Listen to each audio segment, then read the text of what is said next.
20th. Good to be back. What did I miss? Anything? Anything good happen? Anything at all? Anything good happen? Looks like S&P is right where I left it, 39.50. All is well, huh? This market is something else, eh? Looks like more. Oh boy, hold on one sec. Looks like more banks are about to fail. Looks like Jamie Dimon's going to buy out more banks, and his bank's going to be worth $1 trillion. All part of this plan, probably. There's no price. There's no, what's the word I'm looking for? There's no free market, fair price finding anymore. This is all just nonsense. This is all just fucking nonsense. There's no reason any of these banks should have a bid anywhere. We're going into basically a giant debt crisis, and no one seems to care. Now the Fed's going to likely not raise. They may even cut. And the market thinks that's good. That's not good. That's horrible. That's horrible. That means things are really, really broken. Why there's any support in this market right now is a little bit baffling until you realize that all these exchanges made zero-dated expiration contracts for a reason. So they just rake in fees, and big banks and hedge funds can move it around with their algos and not give a shit about any price or valuation. They just rotate. We buy banks today, we sell techs today, rotate back, sell small caps, buy small. It's all rotate. It's a carousel of money going up and down, out of this sector and into this one, left all day, all week, all month. This is not a real and fair market. This is definitely not capitalism. So anybody who says capitalism's to blame has been under a fucking rock for the past basically since Nixon. So they either don't know economics, or they're just dumb. Also, we are in QE. You can define QE. You can play semantics with if we're in QE or not, but we're in it. The Fed's balance sheet went up $300 million, $300 billion over the past 2 weeks. That's quantitative easing. Them taking on bad assets is supporting the market. That's quantitative easing. You can semantic it out like, they're not doing what they call quantitative easing, but it is. I don't know why people have to fight this. It's crystal clear.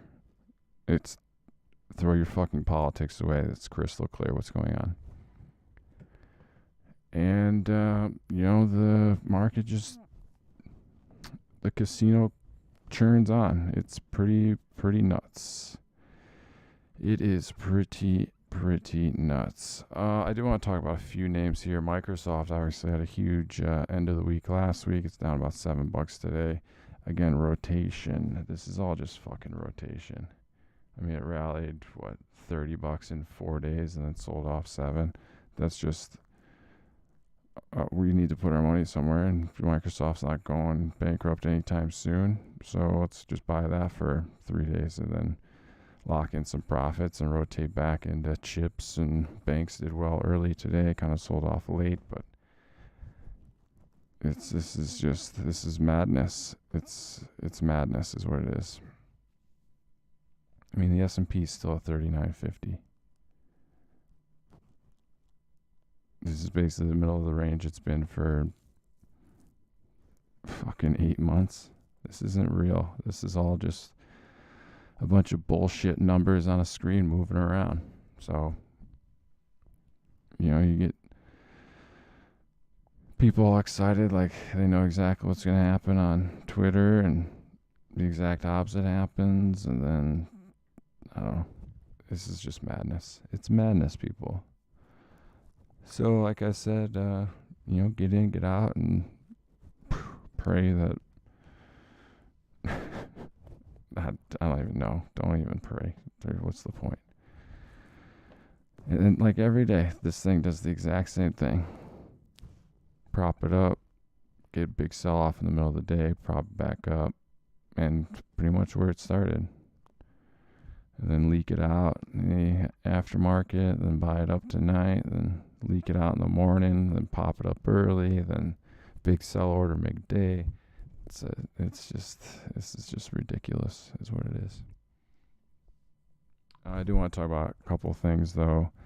Kind of things, general topics we talk about every week or every day. AI is the real deal. Taiwan Semiconductors said they're getting a ton of orders for AI build out. I told you a month ago, this isn't hype. This is the real deal. This is finally the rollout of AI. And it's going to be big. It's going to be a giant tailwind to a lot of these chips, especially, Taiwan, when Taiwan Semiconductors is saying that, it's the same for NVIDIA and these other boys in the AI game. It's here. It's definitely here. So you can fight it and say these companies are overvalued, but we have no idea how much money is going to be invested in this thing yet. We just don't know. Until that becomes clearer and clearer, good luck taking a short side trade on it. If this market was normal, the S&P would be like 3,200 maybe right now. So if that's not at 3,200, why would NVIDIA be at 100? Because the market's irrational, and it can stay irrational longer than you can stay liquid. So if you want to fight the trend, which is buy everything just on different days, then go ahead. You're going to get fucking wrecked. It's crazy. Bitcoin, 28,000. Congrats, bulls. You proved me wrong so far. You're acting more like gold for the first time in your career. So kudos to that. I'm not buying it here. I'll probably never buy it, but that's fine with me because I don't care. But 28,000, congrats. It's strong. We're not getting these. Well, it's only been a week, so let's see how things shake out in the coming months. But 28,000 is pretty damn good. I do want to talk about, let's see, my favorite company, Enovix. The shorts are interesting on this one. So TJ Rogers comes out and buys over $3 million worth of shares over the past like 4 or 5 days. So it pops up in the morning, and then shorts come in and just slowly try to take it down, but the characteristics are definitely a little different. Normally this thing does give up all of its gains, and it's down. At the end of the day, it's usually red, but today was actually the first. I take that back. When it goes red 5-6%, and these things are now going red 2 to 3%. The water is rising with this one, and the shorts, I think 19 million shares are short of 157 million float. So it's over 10% of I think they're at like 14%-ish. I don't know. I'll do the math. You can do the math. 19 out of 157. It's like 15%. Short interest. The day they start covering that, and it should be soon, this thing's gonna fly $3 or $4 in a day. And yeah, the valuation bugs will come out and say this thing shouldn't be worth $2 billion because they don't really have any big revenue yet. But again, S&P should be 1,000 points lower. The NVIDIA should be 150 points lower. We don't care about valuation. The market's forward-looking. The S&P is very forward-looking, probably pricing in, 2050 right now. But this thing's got mega growth potential. ever since the shakeup in January of the board and these new guys are coming in, it's all been just good news after good news. And when the CEO is buying up millions of dollars worth of shares with his own money, who do you think's right? That guy or fucking short sellers who are trying to short an $11 stock?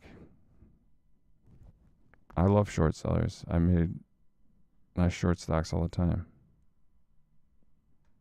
But when it's you're fighting the CEO and a brand new management that come from the likes of Meta, Amazon, Qualcomm, Broadcom, and they're about to start 100x their production.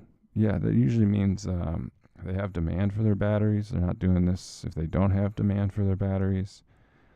So there's going to be a morning we wake up and there's going to be some sort of deal or new connection or new partnership with a Samsung or LG or one of these other companies, and this thing's going to fucking explode and short's going to lose their mind. There's shorts which are great. I think they're good and constructive for the market, keep things honest. But then there's also the stubborn dumb shorts who just short because they hate life, and that's what's happening in Enovix. And they're slowly getting louder, but this thing's now hovering around $11. We started talking about this around 6, so they're getting louder because they're starting to panic. And once they flip that switch to buy, it's going to be fast and furious, and this thing can launch. So keep an eye on that. These banks, fucking First Republic is probably going bankrupt. Rightfully so. Shitty people, shitty banks should go bankrupt. Shitty companies should go bankrupt. What we shouldn't be doing is buying everybody out. Bailouts. These are bailouts. But your politics aside, this is a bailout. We're in QE now. That's what it is. So you can call a piece of shit a diamond, but really it's just a piece of shit. And that's what's happening. Sorry, I'm a little testy today. There's no reason for that. I apologize. I was on left on Wednesday morning. Saw some family, which was nice. Had a fantastic few days. Pretty exhausted today. Maybe that's why I'm swearing so much. I'm pretty exhausted. A lot of beverages. And I thought, and I was watching the markets on my phone, not trading, going, oh, for Christ's sakes, I'm missing the best week ever. Which is pretty true. I mean, those movements on Wednesday, Thursday, and Friday were pretty insane. But sometimes it's good to reset. Get too comfortable and you kind of lose sight of the overall picture, and so sorry for swearing and being so testy. I think it's really the Enovix shorts who keep barking but have no bite about it, and then you look at the people who are chirping about it being short, and you're going, who are you? What have you done? You're shorting an $11 stock and not one word about any of these banks that are all down 50, 60, 70, 100%. If you call yourself a short seller, short stuff that's actually going down, not up. But anyways, yeah, it should be interesting. This is probably one of the biggest weeks for the Fed. FOMC on Wednesday. Let me pull up, I think we got some other things going on too. These guys always trap me late.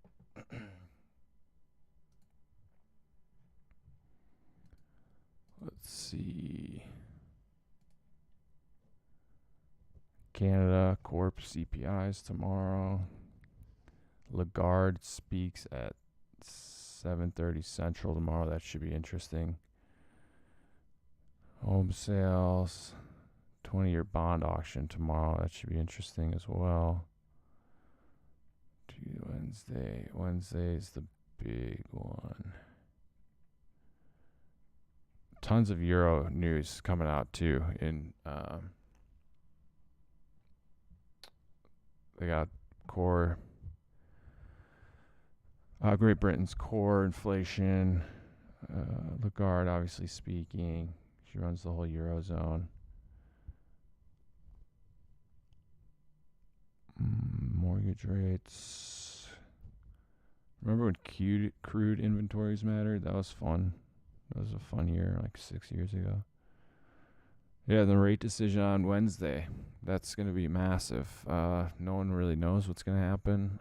I think the market's still pricing in a quarter-point hike. Personally, I don't think Powell's going to do that. I think he's going to pause. I think he's going to pause on hikes and on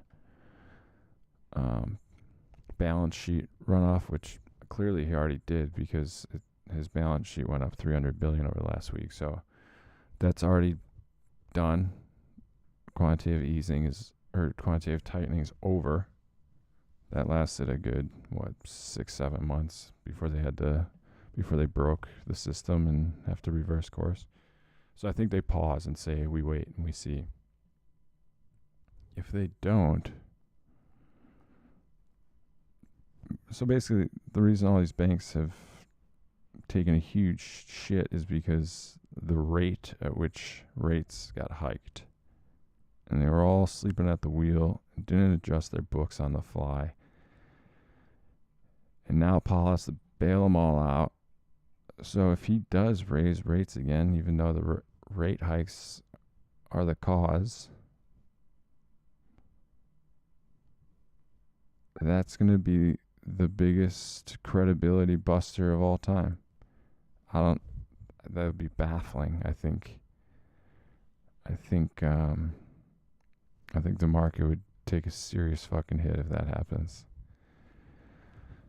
A serious fucking hit. But we'll see. So I don't think it happens. Market thinks a small one's going to happen. So the dot plot's where it's at. That's future expectations of future rates. So I think that's kind of what the market's going to be looking for is, maybe not what happens today, but what are you guys thinking for the future? If those all come in, we're done. I think market's probably going to fly higher. And then I think the real tank comes. I think pop and then tank. Historically, it's when rate hikes finish, we make lows after the rate hikes are finished. But these aren't historical times. Only one other time in history did the Fed raise rates while trying to loosen lower its balance sheet at the same time. It was 2016 or 17, and yeah, they had to reverse course pretty quick because the system couldn't handle it. So now we're double that in QE, and our rate is double of what the rate was last time it broke. So we reversed that, and then lows came pretty quickly after that one, but never else in history before '08 has QE even been a thing. Rising, lowering interest rates has, but Fed balance sheet was never a thing. So historically, lows come after the shift, but like I opened the show, this isn't fair. This isn't price discovery. This is horseshit, high frequency trading by mega funds, just rotating money around different sectors. And then, yeah, some are outperforming a little bit more because those are the tried and true names. So, who knows? We might sell off a bit and then make new highs again because the value doesn't matter anymore in this market. So, knowing that, you gotta stay frosty and just fucking... I mean, I don't hold anything overnight anymore. It's just not worth it. It's really not. It could be up 100 or down 100 the next day off the same fucking news that we heard the previous day. So it's nothing matters anymore. All right, so that's it. Obviously, Wednesday's the big one. Probably the biggest FOMC day. Maybe maybe ever. So we'll see. Oh, I did want to talk about one more name. I did buy this long term because I just love what they're doing. So I buy companies that I love, and I think over the past year or so, they've slowly just gotten better and better in my mind. And I think they recently signed Russell Brand and Steven Crowder to deals to be on their platform, Rumble Video. Basically, they rival YouTube. YouTube is one of the biggest censoring machines of all time, and I do think the tides are turning on that, and the Rumble numbers seem to be getting bigger and bigger. I think Crowder broke a live stream record on his first live stream, so I'm on Rumble. This will be on Rumble, but obviously I'm not big enough yet to make any noise, but I do love them. I think they're going to be a serious problem for YouTube in the coming years. Right now, their market cap's $2.2 billion. For you value folk, it's overvalued like everything in your mind. But I like this name, so I bought it, and I'll probably hold it for a long time. Float's not too bad. 384 mil. Sorry, 384. No, float's actually 136 million. Let's see. What else can I tell you real quick about it? 100 mil owned by institutions. 142 mil owned by insiders. Who's Ontario Inc.? That's huge. I love them, so that's just me. And I'm not a financial advisor, so do what you will. But I like the name, so I bought it. So that and Enovix are the only things I hold overnight anymore because I don't see a reason other than like, I don't know, some obvious move maybe. I mean, I did hold Signature puts overnight, but that was a long-term play. Doing short-term options overnight is, you're playing with fire with it. So we'll say Apple's daily. This is the other thing this market has seemed to love to do. Right now, Apple looks like a huge breakout. After what, a month and a half breakout. I'm not saying it's gonna happen, but this market's known to have these huge breakouts. Let's just keep an eye. Let's see if they're still doing it. Apple opens up maybe another buck. Looks like it's about to go hit 160, or it'll go kiss 160, and then they'll slam it, and it'll be the ugliest failed breakout you'll see on a chart. Sicko market. It's a sicko's market. So, yeah, play it safely and smartly, and I'll leave it there. Thank you so much for watching. We will see you guys. I'm gonna do some changes to my logo and stuff, make it a little more easy to read, so it's not so bland, I guess. So hopefully that'll expose us to more people, and tell your friends, tell everybody you know to hit subscribe. I'm on Rumble and YouTube for now. I live stream on Twitch. I'm not big enough to have a Twitch channel yet, but I will, hopefully with your support. So hit subscribe, hit like, and thanks for watching.